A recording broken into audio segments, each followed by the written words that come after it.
第5章、異端と政党の誕生、西ヨーロッパ社会の基礎。西ヨーロッパに響いたユーラシアの動き。4世紀ヨーロッパにゲルマン人が侵入してローマ帝国が分裂した頃、アジアではそれを引き起こしたところの激動が起きていた。実のところアジア、つまり今日ユーラシアと呼ばれる地域に大激動が起こって、それが原因でコーカサスから黒海北岸に影響が及ぼされ、ゲルマン人のヨーロッパ侵入を招いたのだった。だからたまたまではなく必然的にアジアとヨーロッパの動きは連動していたことになる。地球上の人類の歴史において南シベリア及びセミレチェを中心にして、その東のアジアと西のヨーロッパが連動、共振したのは当たり前のことなのだ。これについてこれまでの歴史教科書のすべてはこの連動を無視して、ヨーロッパとアジアを別々に論じているのはおかしい。というか、それでは全く本当の歴史の流れを理解できない。この極めて重大な問題については、最終章のアジアの発展段階についての冒頭でも詳しく述べる。読者はヨーロッパについてもアジアについても、ひょっとすると日本についても、ほぼ同じ原動因があることに驚きながら、でも注意して読み進めていただきたい。この4世紀に先立つ紀元後1世紀末、91年、300年ほど北アジアを中心に当時世界最大の帝国を作って栄えた匈奴が2つに分裂する。原因は中国史が主張するような漢及びその後継国の圧力ではない。関東の圧力など、匈奴の中心部分にとっては大きな影響を持つものではなかった。特にモンゴル高原にあった中心地には大きな影響を持たなかった。たとえある時出先の部隊が漢に敗れたとしても、遊牧民の帝国にとって決定的なものにはなり得なかったのである。匈奴はモンゴル高原の東からの戦費の相次ぐ侵入により、その連合帝国の基本を壊されたのである。よってその連合性を維持すべく、まずはもともとキョンの西部分が一時拠点にしていたセミレチへ、ついで多くの仲間の共通の祖先、アンドロン人がスキタイ人と名を変えて活動していた黒海カスピ海地域へ精進した。シャンピもキョンヌを形成する諸民族と同じく遊牧民であった。よってその移動力もキョンヌと同じく優れていた。故にシャンピの西方移動は、キョンヌに決定的な連合帝国崩壊の危機を与えた。キョンヌは紀元前1世紀にすでに内部分裂により西部分がセミレチへ進出していた。当時の王または皇帝はジージー、またはチーチー、デングーグ、シッシゼンウと呼ばれた人物であったが、この王は現キルギスの地において漢に対し、中心部隊を持って戦った上完敗していた。王は前36年、漢の地方長官の軍にセミレチエで殺された。これはキョンの西部分、北部分とも言う。どちらでもいいが、まあ西だろう。にとっては確かにかなり決定的な衝撃であった。この後もキョンヌはセミレチエを手放しはしなかったが、帝国としては力を失った。ただし黒海カスピ海地域まで進むと、ヨーロッパ人に対してはフン族として登場する。モンゴル高原の中心部も西または北キョンヌとの確執で言語の力を失い、セミレチエにおいてその支配の力を失いかけた。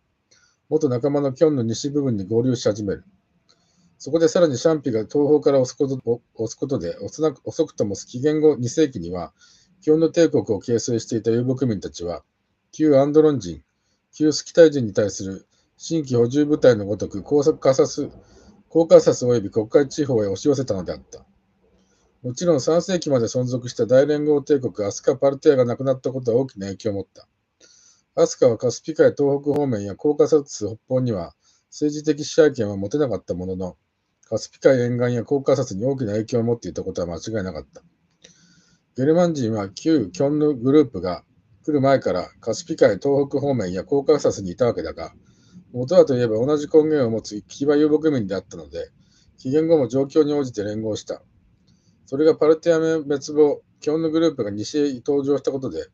基本的にはゲルマン民族が西へと送り出されることになったのだ。もともとゲルマン人としての統合性は持っていなかったので、彼らは大きく言えば離合を始める。4世紀初頭になると、その西部分ははっきり西ローマ帝国の地に入り始める。この4世紀が大転換を生む大移動の開始になるが、ゲルマン人の一部が西へ移動し始めること自体、すでに2世紀くらいから起きていた。そもそも紀元前からゲルマン人の一部は北欧方面へ移動していた北ゲルマン人である。北ゲルマン人の中で最も知られたのがゴート人だ。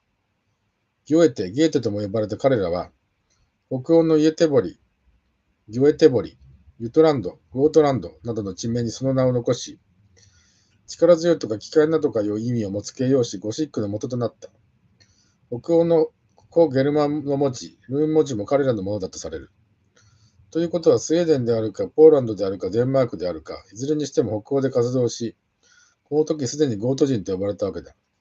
ただ彼らは1世紀から2世紀にかけて元の故郷コーカサス方面へ南下していた。つまり一度北へ行って北ゲルマン人になり、ルーン文字の残る遺跡をあちこちに残し、ついで東へ戻って、東ゲルマンの一部となっていたところに、フン族の連合制帝国の波を受けたことになる。そうかもしれない。でもそういう移動はやや不可解ではないか。これはもともと騎馬民族である彼らは移動がかなり自由であったと考えればいいのかもしれない。またそこらについての研究はいずれもゲルマン人自身によるもので、それはほとんど口伝えの伝承と文化について研究未熟な19世紀考古学からの推測に頼ったものだった。19世紀ゲルマン人の学者は、ゴート人は南スウェーデンにいたと断言していたが、実は全く証拠は見つかっていない。だがきっと心象の強い口伝えでもあったのだろう。簡単に言えば今の時点からなら全て洗い直さなければならないわけだが、我々はそこに深入りする必要はない。黒海カスピ海地域にフン族が形成された頃、そこに組み込まれたゲルマン人にはすでに相当ヨーロッパにおいて経験のある集団がいて、これが後に西ローマ帝国に入っていく時の土台であったということだ。文字もあり、ミトラ教の世界も経験していたため、キリスト教のうちアリウス派、反三位一体説には親近感を持っていた。これが4世紀中頃、基本のグループの圧力の強化に応じて、大きく言ってフン族グループと非フン族グループに分かれ始める。はっきり言ってフンというのはキョンヌのことだ。歴史書でもやがてはっきりそう書かれるだろうが、今は一応フンとキョンヌを書き分けておく。フンとキョンヌが違うと主張するのは、両者が物理的に遠すぎるからという俗説であり、ユーラシア大陸の歴史の流れを知らない凡説である。ドナウ川、渡っていくのは皆ゴート。ドナウ川を東から西に渡り、西ローマ帝国の領域にどんどん入ってきたのが、逃げて移住を始めたゲルマン民族中の非フングループのゴート族西部分である。西部分と東部分は遅くも4世紀には2つの部分となっていた。この東部分はフン族と戦うとすぐに敗れ吸収された。これを見た西ゴートはかつて馴染みの西ローマ帝国内に逃れることでした。大きな移住の最初は375。ミナゴートだ。西ゴート族というのは逆にドナウ川を渡って逃げていく中に形成されたと見てよい。旧スキタ系のサルマタイ人やヒフンのチュルク人、アラブ人さえ混じっていた。だから比喩的に言って渡ったゲルマン人が皆ゴート族だったし、渡らなかったゲルマン人は皆非ゴート族だということもできる。そのキョンヌの糞に押されて西へ行ったり連合に吸収されたりしていく中で、ゴート族だけでなく様々な集団が形成された。あるいは確認された。だからこれらは政治的集団のようなもので、本体の民族の定義に入るものであったという保証はない。そういうものでありながら、ゴート族はキリスト教の中の反三位一体説派であるキリスト教アリウス派を信奉するようになっていた。その結果、西ローマの内部に入り、時にはローマを支える勢力になったが、最終的には超新興勢力フランク族に押されて、スペインへ、そしてさらに北アフリカへ去っていくことになる。スペインの西ゴート王国は475年スペインに建国された。西ローマ帝国内に入ったゲルマン人は、すでに弱っていた帝国内で力を得る。そして476年、ゲルマン人の傭兵隊長、オドアケルがアウグストス帝を排して帝国を倒す。一見無茶なことが起きたように見えても、ローマは遊牧民のような連合帝国ではなく、皇帝が地方長官を指名して中央集権的に運営する国だったので、すでに運営に無理が来ていた。軍も財政に異常な負担がかかる中央政府軍であった。その軍は結局皇帝とは独自の動きや価値判断をしばしばすることになるのは当然であった。帝国中央部は軍の財政も人事も十分にコントロールすることはできなくなっていて、ゲルマン人は傭兵隊として雇われ大きな力をつけていったのだった。ウィトラ教の浸透。意外に思えるかもしれないが、キリスト教が浸透していった時代、4世紀国教化。ローマ軍は独自に東方非ローマ世界の中心宗教ミトラ教を自分たちの宗教としていった。そして主として西ヨーロッパ各地の不認地に広めたり、軍を選挙の母体としてミトラ教神官を皇帝に選んだりしていた。きっかけとなったのはまだ紀元前2から1世紀のこと。ローマ帝国はパルテア帝国の内部王国であったポントスとミトラダテス戦争を戦ったことだ。ポントスは国会に面しアナトリア半島、現トルコの北東部にあった小王国だ。アルメニア連合帝国の一角で、そのアルメニアにはさらにパルテア連合帝国の一角となっていることからパルテアの一部であったとも言える。ミトラ教の国で王はミトラダテスを名乗っていた。ローマはこの小王国に大苦戦し、直接戦った軍人はこの王国に尊敬の念をさえ抱くことにとなる。そして最終的に勝利した後、降伏後も清いポントス軍人に感銘を受けて、その後、その宗教はミトラ教の感化を受けたという伝説ができた。その伝説が正しいかどうかは知らない。しかし、ローマで地方を受け持つことになる軍隊にミトラ教が深く浸透していったことは事実である。当時、ガリアと呼ばれる西ヨーロッパへの手がかりとなる入り口の地域があった。ローマ元来の政治体制である共和制を実質、皇帝制度、本当は大王制度に過ぎないが、に持っていくきっかけを作った大実力者、ユリウス・カエサルはガリアの出身だ。だがガリアはせいぜい現在のフランスのイタリア寄り地帯のことに過ぎなかった。つまり西ヨーロッパは完全に後進地帯だったわけだが、西ヨーロッパ帝国はそこに軍を派遣し、ラドリアヌス帝は蛮族の侵入を防ぐ長城を作った。ということは、ローマ人から見た蛮族は紀元後2、3世紀にはすでに大量に住んでいた。これらの人々はキリスト教の布教もアリウス派から受けることになったし、派遣されてきたローマ軍人からはミトラ教の布教も受けた。キリスト教アリウス派もミトラ教も共に大きくアスカ・パルティア的世界観のもとにあったものと見ることができる。宗教的なことで言えば2、3世紀とローマ国内で盛んに市民に浸透していったローマ教会のキリスト教はミトラ教、ローマを引き継いだグループのゲルマン人はミトラス教という。だがミトラ教は正しい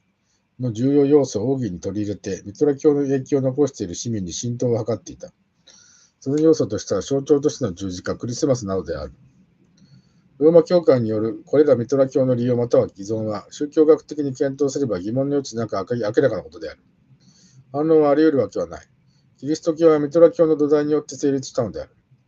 ゲルマン人神学者はこれをその後、人々の意識に上らせないようにした。神学史においてミトラ教を論じることを実質禁止し、ミトラ教的な運動がもし出ると一も二もなく抹殺させた。教授がミトラ教に関心を持つと露骨に解雇し、ある地方のキリスト教信者がミトラ教を復活させると十字軍による虐殺の対象とした。また4世紀における異端認定運動はマニ教という形で復活したミトラ教に対する排斥運動を骨子にしていた。マニ教は文字や十字架などの象徴の使用は認めないという点では旧ミトラ教と一線を画するものだが、明らかにアスカ・パルテア的背景に生まれたミトラ教である。光と闇の善悪二元論が最も中心的な特徴だ。だからマニ教がユーラシアのウイギル族に浸透したとき、東方ミトラ教と認識される。マニ教の教義が800年近く生きて、南仏アルビジョアにおいて意識的に復活したとき、キリスト教アルビ派またはカタリ派が生まれた。10世紀にブルガリア日記を吹き返すと、キリスト教ボゴミル派となって、今日のボスニア・ヘルツェゴビナのムスリム、イスラム教徒の源になる。異端と正統の逆転、繰り返し生み出される二重性。このように異端が多数生まれ、それが繰り返されることがヨーロッパ文化の特徴である。間違いなく根本特徴である。その二つの対立が文化を特徴づけるだけでなく、文化の推進の力となった。この文化という中にはもちろん経済の成長もある。理由は明らかだ。オリエント・アスカパルテアの文明を通じて築かれた基本的であり普遍的であった価値観の土俵に、それに対する新たに作られたものが持ち込まれ、政治的に無理やり正当の位置につかされたからである。もちろんその新たな政党にはメソポタミア文明が作った病たる建設拡大成長発展の病原菌が付随していた。その病原菌による症状には巨大建築物への崇拝と組織的暴力の積極的な尊重とがあった。要するに西ヨーロッパ文化が形成される当時、本来の正当的態度が異端とされ、本来は異端的なものが政治的、暴力的に正当とされた。本来の異端が正当化されるのに、神と救世主を混同させる救世主主義、アタナシュ派の三位一体説、メソポタミアが作った拡大発展主義が有効なものとして働いた。太陽信仰の否定も副次的なものとしてある。いずれにせよ4世紀の政治的展開において、基本的には内部経済制度、特に土地制度の失敗と、属州経営の構造的無理によって東西ローマは分裂する。分裂した西ローマは100年ほどでまた崩壊する。この崩壊について諸学者は、土地制度問題を中心に多くの理由を述べるけれども、基本的に帝国という名の王国を作り、実際には大王に過ぎない皇帝の権限も、極めて不明確である国が大領域を維持できないのは当たり前のことに過ぎない。すべては基本から考えねばならない。すべての富を全く働かないローマ市民のもとに届けるようなシステムが本当は10年だとて持つはずはないのだ。もちろん地方は収奪されるだけだから発展はし得ない。最初は豊かだったローマ市民層も、最後は仕事も金もモラルもなく、改革案を考えることもなく、品がなく過激な見せ物を即日的で要求するような連中になり下がっていた。まるで2012年、本来は自分たちの責任である国全体の経済の破綻を、金を返せ。でもその返済のための我慢は一切ごめんだと言って世界を呆れさせたギリシャ国民と同じである。現代ギリシャの失敗から我々が学ぶべきことはまるでないと同じく、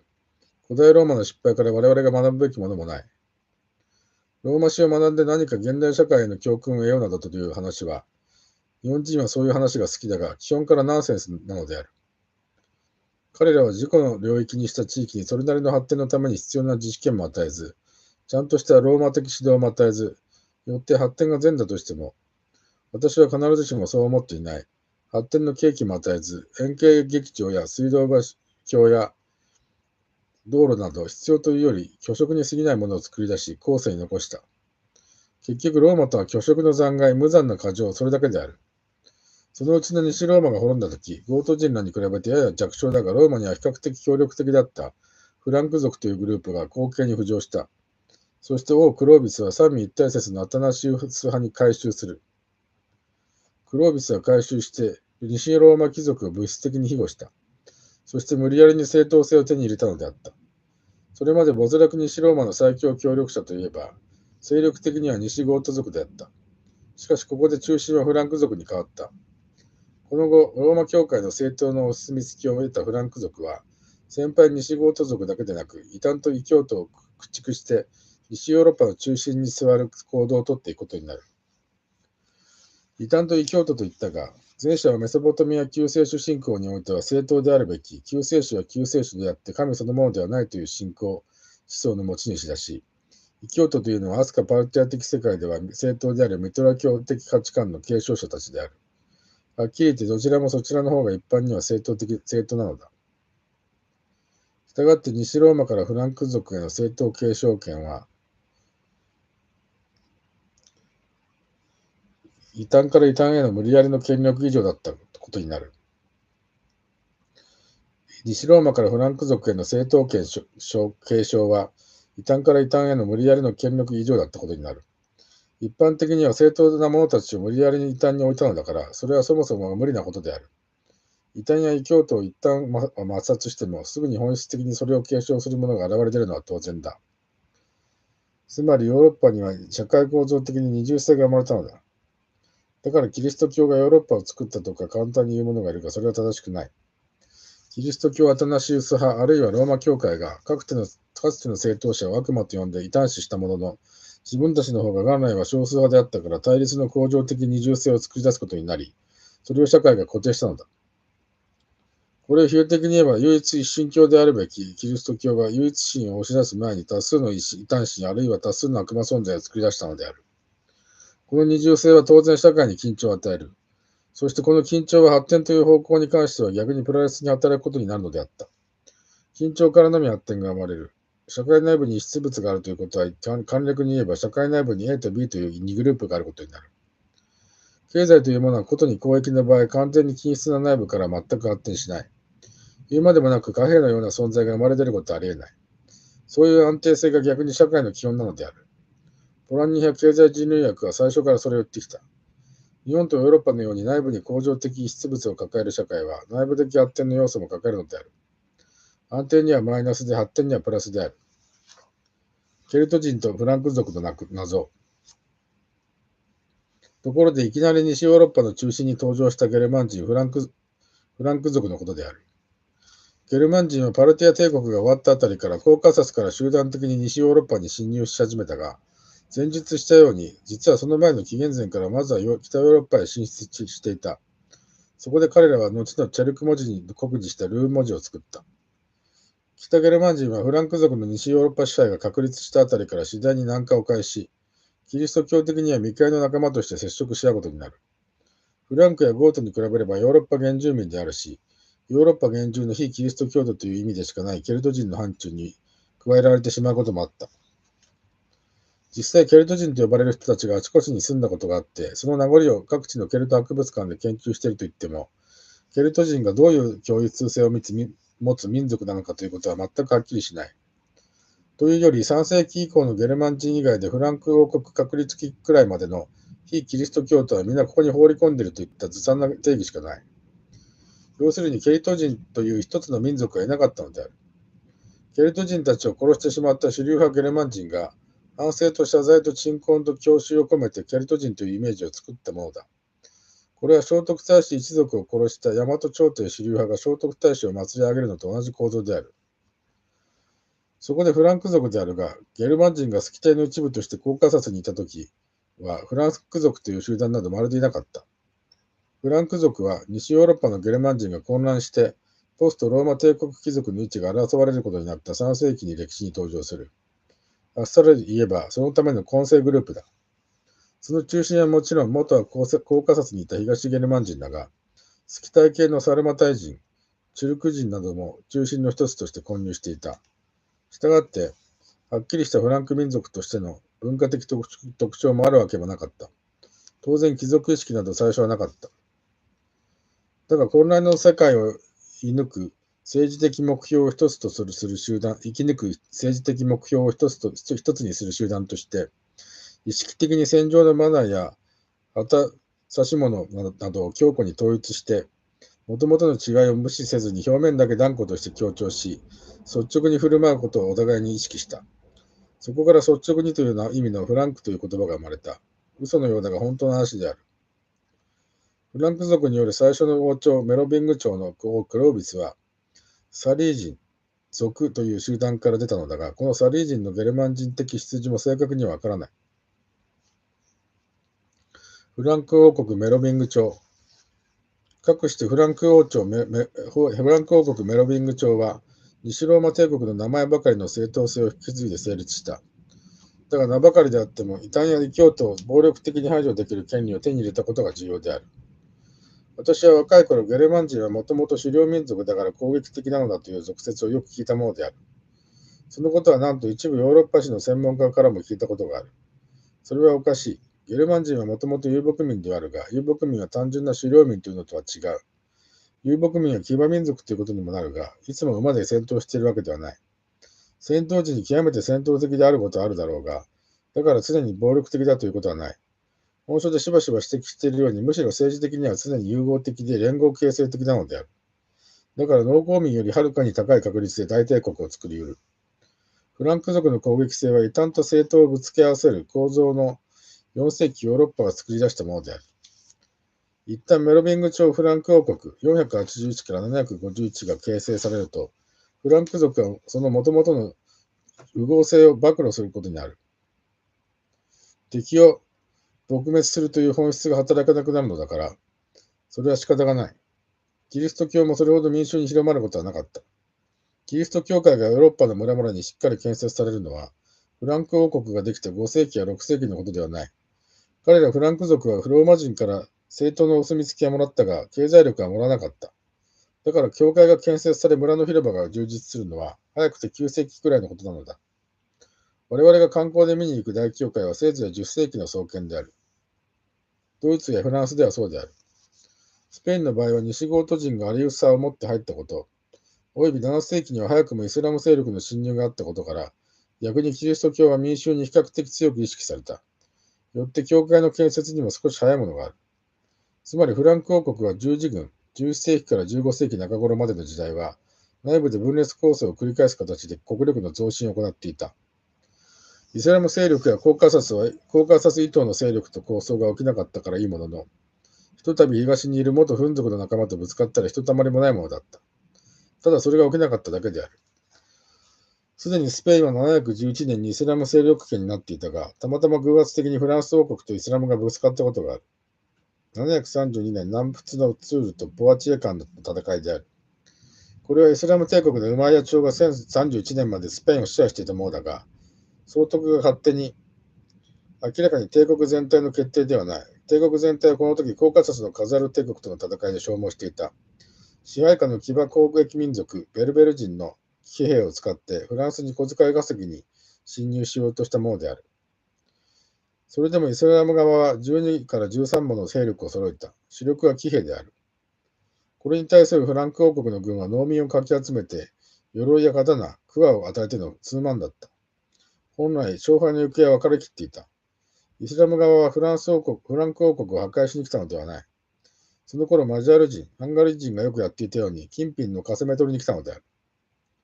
ところが、この時全くおかしなことが起こった。出陣したベルベル人騎兵の間に突然妙な噂が流れたのだ。野営の天幕に戦場泥棒が入って、途中で手に入れた戦利品が皆取られたぞと。もともと戦争なんかやる気はないが、アラブ人の強制的命令でしぶしぶついてきただけの騎兵だ。ある意味で戦利品が全てである。それがなくなったら元も子もない。ベルベル人は全員取って返した。それを見たアラブ人スペイン総督は怒り狂った。しかしベルベル人は戦場を放棄したままだった。そしてはっと気がつくと、総督はフランクの百姓兵の間に一人取り残されてしまっていた。そして惨めなことに、刀には多分桑で撃ち殺されてしまったのだ。大将を失ったイスラム側はこの日は完全に敗れて敗走した。全く偶然の勝利だったが、これが後に述べるようにフランク王国の確立という意味を持ったのである。フランク王国から10世紀のヨーロッパへ。フランク王国前半期はメロビング朝484から751年で、西ヨーロッパ各地での地方文化が交流した時期だった。8世紀に入ると旧省総理大臣カルル・マルテルが王国の実権を握った。そこにフランスに物取りに侵入してきた本格的な侵略などではない、イベリア半島のイスラム勢力を偶然に大撃破するという事件が起きたということだ。メルビング朝は8世紀まで続いたが、救済マルテルの子小ピピンが751年王に即位してカロリング朝を開いた。しかしドイツ、フランス、イタリア各地での経済的発展を背景に、各地からの自立要求が高まり、統一的な政治は全く行われなかった。フランク族がもともと統一性のある普通の民族ではなかったのでやむを得なかったのである。843年のベルダン条約で領土は三分割されたし、870年のメルセン条約でさらに再分割が行われた。カロリング朝は10世紀末までに各地の王党が途絶えるのだが、要するにその各地の文化や経済が自律的発展を遂げる時期だったのである。もともと歴史が浅くて混成集団だったフランク族は強くて支配的な王家は作り出せなかった。こういう民族は共通の敵を持っているときには団結を維持できても、自分たちが権力の座につくと内部対立や抗争を繰り返すことになるものだ。はじめから宮廷内や各地で対立抗争が絶えなかったのである。その結果、5、6世紀にはすでに現実において王国内は分裂状態だった。もっとも各地の文化の交流にはこの方が良かったわけだが。一方、この時期のキリスト教はというと、ほとんど王家だけの形式的な宗教に近くて民衆に浸透していなかった。つまりメロビング時代は後進地域西ヨーロッパが何とか台頭してくるというだけの時代だったと言える。記述のツールとポワチエ間の戦いはゲルマン人歴史家一般がアラブの侵入を決定的に阻止した歴史的転換点だったと言っているが全くそんなものではない。当時スペインは西ゴート族の帝国を滅ぼしたイスラム勢力が支配していた。スペインに総督を送っていたのは7世紀後半からバグダードに首都を置いたウマイヤ朝661から750年だ。ウマイヤ朝の本体は20から30万の兵を揃えられる強力さを誇っていて、7、8世紀において世界に恐れられた恐怖のサラセン帝国、アダナの王家だったのである。サラセンとはギリシャ人がシリア砂漠にいた遊牧民を呼んでいた名称で、その語義自体には強いとか勇敢だとかいう意味はなかったが、ビザンチン帝国、東ローマ帝国の人々からは強くて恐ろしいという意味を込めて呼ばれたものである。実際ビザンチン帝国軍はいつでもほとんど一蹴りで蹴散らされていた。ところがなんとその首都バグダードの近くまで10万以上の騎兵を揃えて攻め込んでくるような強敵がいた。それもごくごく近くにいた。この強敵がビザンチン帝国と組むとイスラム帝国もやや劣勢になるほどのものだった。チュルク族のカザールと西ヨーロッパ。この強敵の名前がカザール帝国である。カは綴り的には KHA の発音であって、ユーラシアにはよくある音だ。そして近世になるまでは常に K の音が強かった。だからカザールという。よく間違われているようなハザールでは絶対にない。この KH 音は他にコラズムとホラズム、コスローとホスローなどの混乱を生んでいる。だが明らかに近世までは正しくはカザール、コラズム、コスローである。そして今我々は近世以前の歴史を考えているのだから、俗流の歴史書のようにハザールやホラズムとしてはならない。こういう時にだけ勝手に音訳をしてみて、みんな漢字に入れ替えて表記していた漢民族の歴史書が一緒になるのである。カザールはカサスと翻訳されていたから、カザールに決まっていよう。ケザールでもない。そしてカザールは明らかにユーラシア草原から来た勢力だった。27もの小王国の連合であった帝国カザールは、730年にウマイヤ朝の本拠地近くの北イランで双方の勢力合計30万とも60万ともいう大海戦を戦い、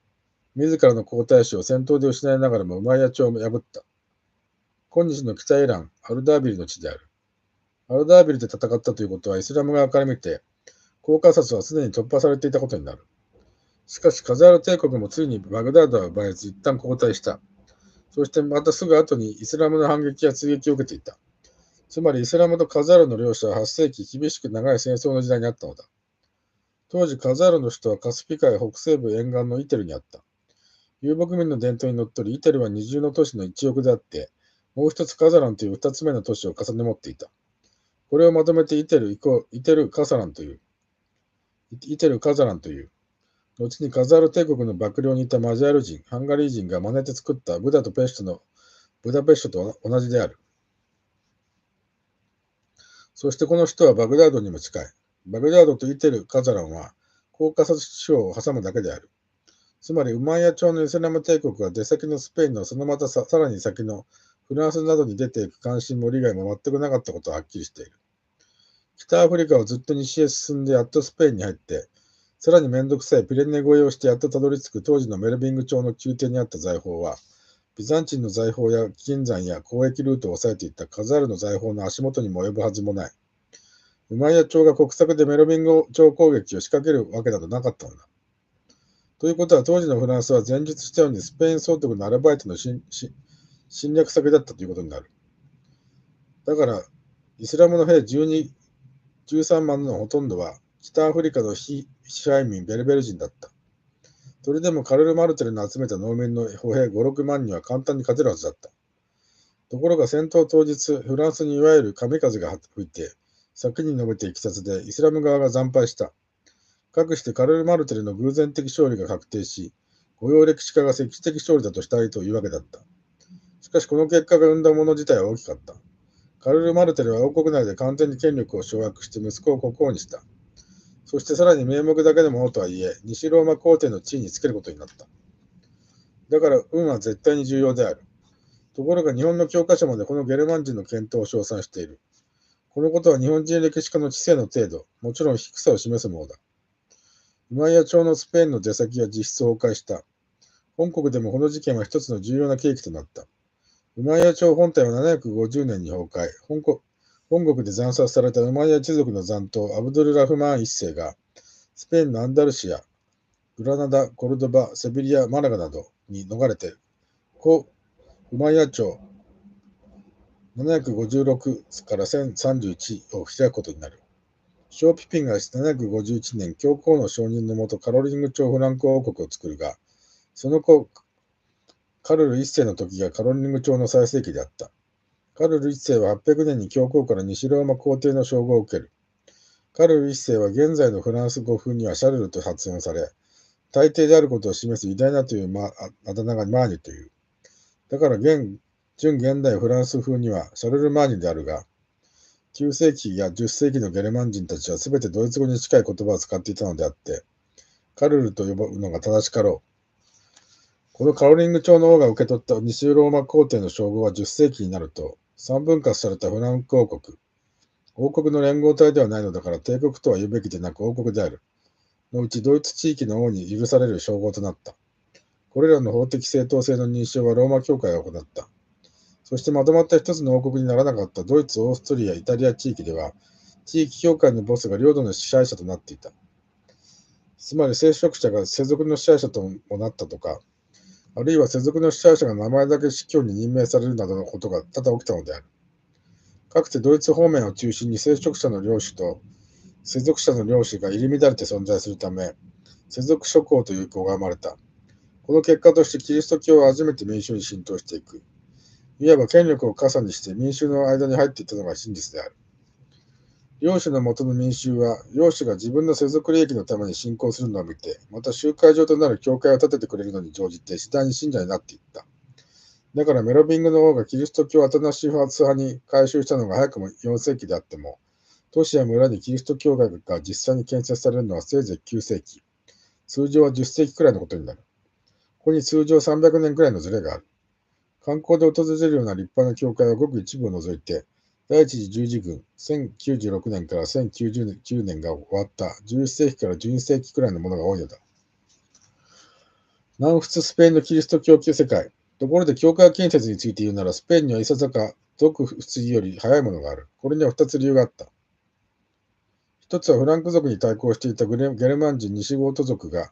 西ゴート帝国415年から711年を作って、アタナシス・ウース派であったフランク族より真面目にキリスト教を信仰したことである。西ゴート族はアリウス派であった。二つには西ゴートの後、イベリア半島に侵入したイスラム教徒にキリスト教側は対抗せねばならないという理由で、より真剣になったからである。この西ゴート帝国滅亡以降がキリスト教徒による国土回復運動、レコンキスタだ。要するにスペインのキリスト教は少なからず真面目にならざるを得なかったわけだ。ここでバスク人の問題も絡んでくる。イスラム勢力が強かったがゆえに、キリスト教側はアタナシウス派だ、アリウス派だと言っていられない局面が多くあった。そのため中途半端なキリスト教徒バスク人が仏性の中間に存在し得ることともなったのである。この時期ゲルマン人を快く思わないヨーロッパ原住民系の人々がバスクの地に入り込んで紛れ込む、合流するということもただ起きたはずだ。本人たちが主張したがるように、まさかネアンデルタル人の末裔ではないにしても、イスラム教徒だけではなく、ローマ教会から見るとすっきりしない。どこか異端のバスク人などは当然排除の対象に他ならなかったが、バスク人はなかなか強力で簡単に排除できなかった。時にはカトリック教徒を戦闘で粉砕した。だからその力はイスラム勢力排除に必要なことがあるのももちろんだった。ヨーロッパ史においてゲルマン人による有名な歴史的叙事詩が2つある。一つは13世紀ドイツのニーベルンゲンの歌で、もう一つが11世紀末に成立したフランスのローランの歌だ。ニーベルンゲンの歌がゲルマン人がフン族に敗れたことから始まる恩衆と愛想の物語になっているのに対して、ローランの歌はピレネー山中でカルル大帝の主力部隊がバスク人により殲滅させられるという悲劇の史実をめぐる物語だ。かくてピレネー山脈を中心にした現在のバスク地方とその西北に隣接するフランス・ガスコーニュ地方、そしてその東の南仏ツールーズ地方、アルビ地方は強固な反カトリックの基盤として残ったのであった。ツールやアルビジョはカルカソンヌなどの南仏東部の主要都市は完全に魔教として排斥されたマニ教の教義を明確に取り入れ、厳格な戒律を持つ教派を打ち立てた。偶然でなく意識的に取り入れたのである。大領主であるツールーズ伯爵の信仰を燃えた。12から13世紀には本当に大きな勢力となったのである。よって実は完全な反ローマ教会の宗教改革運動となった。そこで折しも十字軍が行われていた時期だったので、教皇はなんとこの同じキリスト教徒の抹殺を命じたのだった。これがアルビジョア十字軍である。